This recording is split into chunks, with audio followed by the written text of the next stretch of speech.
Hallo und willkommen zu unserer Serie Mein Laptop von innen. Hier möchte ich euch in einem schnellen Überblick zeigen, wie ihr den Akku tauscht und wie ihr an die wichtigsten Komponenten herankommt, wie SSD, RAM, Lüfter. Ich zeige euch dabei das Innenleben des Laptops. Ich zeige euch auch, was es an Tipps und Tricks noch gibt, was ihr vielleicht beachten müsst. Und dass es im Grunde genommen nicht so schwer ist, einen Laptop aufzuschrauben und an die einzelnen Komponenten heranzukommen. Legen wir los!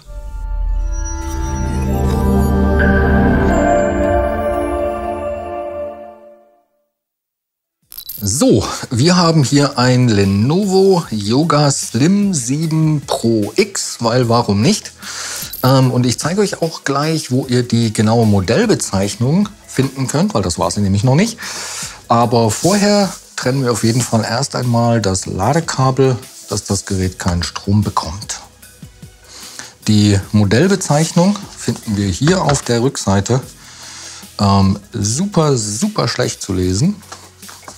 Aber mit dieser Modellbezeichnung findet ihr auch sehr einfach alle Ersatzteile speziell für dieses Gerät bei uns im Shop. Allgemein kann man zu dem Gerät noch sagen, dass man bei einem Displaytausch hier tatsächlich die komplette Einheit abbauen muss, weil zum einen muss man an diese Schiene rankommen, aber auch hier unten drunter quasi sitzt auch noch mal eine Schiene, die man abnehmen muss. Von dem her, da kommt man also nicht drum herum, tatsächlich alles abzubauen. Bei der Tastatur und auch dem Touchpad ist es so, die kommen beide zusammen mit dem Topcase. Um das Gerät jetzt zu öffnen, muss man als allererstes die Schrauben lösen, die hier drumherum laufen. Und in dem Fall ist es so, das sind Torx-Schrauben. Das heißt, also ich benutze generell für alle Arbeiten ein super praktisches Universalwerkzeugset. Da ist alles drin, was man so braucht. Öffner, Pinzetten, ein Schraubendreher-Set mit allen Aufsätzen. Und ja, für die Torx-Schrauben nehme ich hier dann ein T5 als Aufsatz. Und für alle Arbeiten im Gerät kann man dann, weil das sind alles Kreuzschrauben, ein PH0 als Aufsatz nehmen. Wenn alle Schrauben dann raus sind, kann man anfangen, die Unterseite hier zu lösen. Und ich zeige euch mal, wo die Verbindung lang läuft. Die läuft einmal hier auf der Rückseite lang und dann eben hier außen einmal um das Gerät. Und ich fange da jetzt auf der Rückseite an. Man versucht im Grunde genommen eine Lücke zu schaffen zwischen Gerät und Unterseite. Ich nehme dafür einen der Öffner aus dem Werkzeugset und ich versuche das mal hier, weil da kann man am wenigsten verkratzen. Und versuche, ob ich das hier aufhebeln kann. Falls das nicht so gut geht, dann kann man natürlich auch an einer anderen Stelle das versuchen. Hier drüben ging es jetzt zum Beispiel super. Das ist auch prinzipiell so, wenn das Gerät noch nie geöffnet wurde, geht das im Normalfall ein bisschen schwerer. Hier ist es jetzt so, genau, dass man jetzt hier eigentlich schon eine ganz gute Öffnung geschaffen hat. Aber auch hier ist es so, wenn das irgendwo nicht geht, einfach an einer anderen Stelle probieren. Man kann das auch an der Seite probieren. Und von der Technik her bleibt das gleich. Man versucht einfach hier die Unterseite nach oben zu hebeln. Und in dem Fall kam die mir jetzt hier schon entgegen. Das heißt, auch sobald man ein bisschen irgendwo eine Öffnung hat, kann man meistens mit ein bisschen Rütteln und Wackeln das relativ schnell abbekommen. Und hier scheint es auch so zu sein, dass das hauptsächlich über die Schrauben gehalten wird und relativ leicht geht. So, bevor wir jetzt aber irgendetwas weiteres machen, trennen wir auf jeden Fall als allererstes den Akku vom Mainboard, dass das Gerät wirklich gar keinen Strom mehr bekommt. Und wir sehen hier das Kabel und das kann man in dem Fall einfach zur Seite rausziehen. Da kann man auch am Kabelbund fassen. Falls das ein bisschen schwerer gibt, an dem Stecker hier ist auch so eine kleine Ausbuchtung, die man da als Hilfe nehmen kann. Und dann kann man den hier eben einfach rausschieben und ist so auf der sicheren Seite. Was wir hier noch sehen können, ist, dass es keinen RAM gibt. Also es gibt natürlich RAM, aber der ist aufgelötet. Das heißt, man kann den nicht tauschen oder erweitern. Über dem Akku sehen wir hier die SSD. Da sehen wir das WLAN-Modul. Hier ist übrigens die CMOS-Batterie, also der Anschluss der CMOS-Batterie. Das heißt, die wird irgendwo hier unter dem Akku sitzen. Und ja, dann können wir hier noch sehen, dass dieses Board hier mit dem Anknopf und USB, das könnte man jetzt auch einzeln tauschen. Und ja, dann sehen wir hier natürlich noch die Lüfter und den Heatsink. Um den Akku auszubauen, muss man alle Schrauben lösen, die hier drum rumlaufen. Die sind auch alle hier mit M2 beschriftet. Und falls man da vorher noch den T5 hat, hier also auf jeden Fall dann auch auf einen Kreuzschraubendreher wechseln.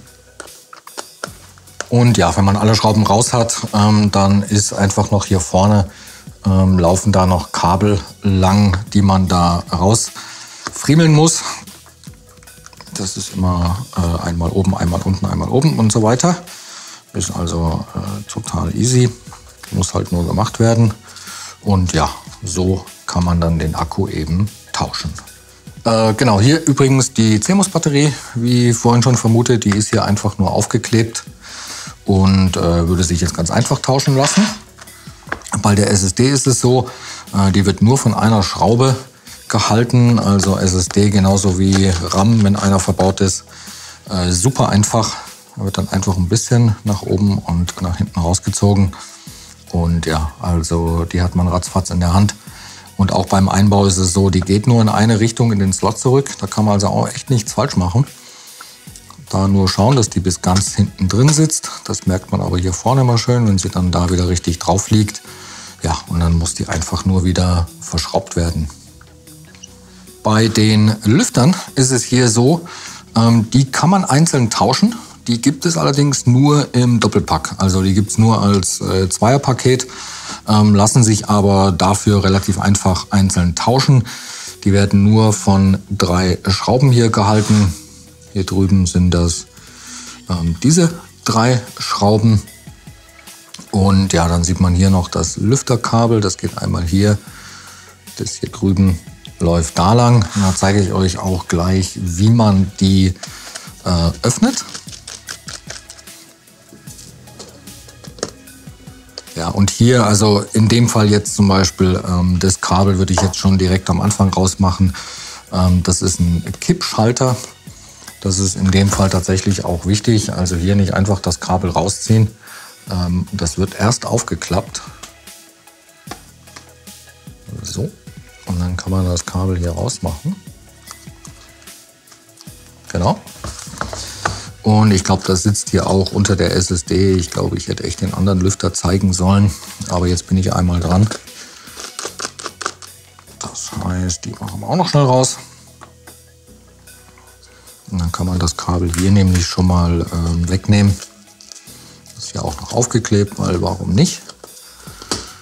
Ja, und dann genau kommt man so eben auch viel besser natürlich an die Schrauben ran.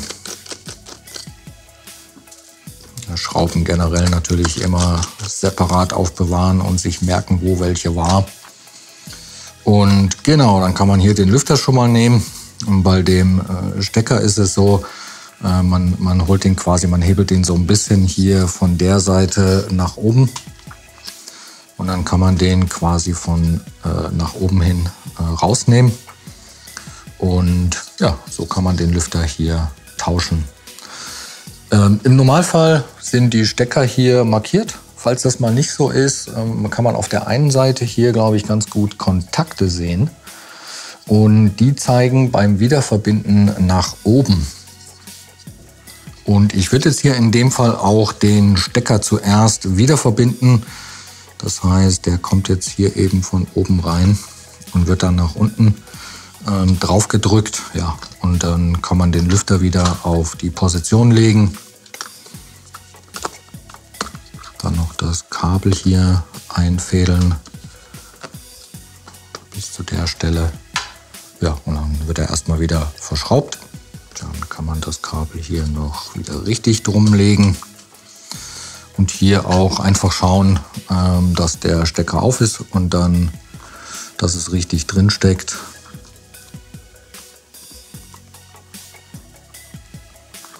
Das kann hier ein bisschen friemelig sein. Genau so.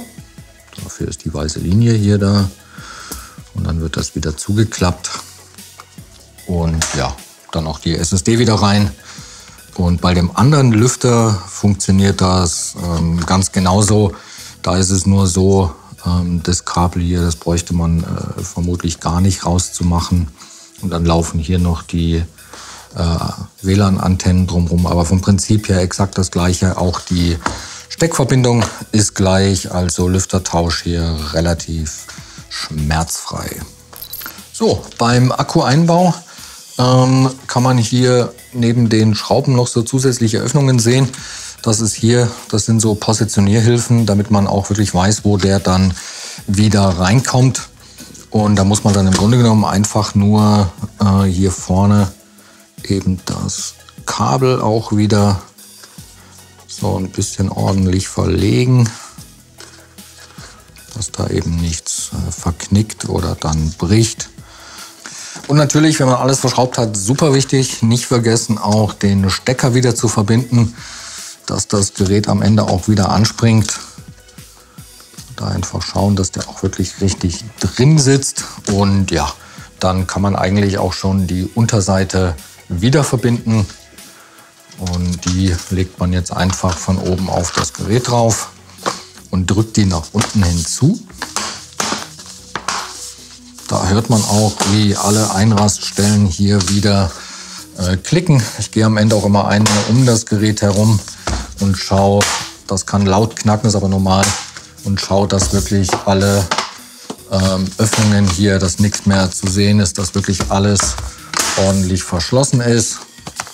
Und ja, danach das Gerät wieder verschrauben, gegebenenfalls auf den T5 wechseln, und so schnell hat man das. So, ich hoffe, das Video hat euch weitergeholfen. Wenn ihr noch Fragen oder auch Anregungen habt, lasst uns gerne einen Kommentar da. Und dann wünsche ich euch viel Spaß beim Schrauben. Bis zum nächsten Mal. Ciao.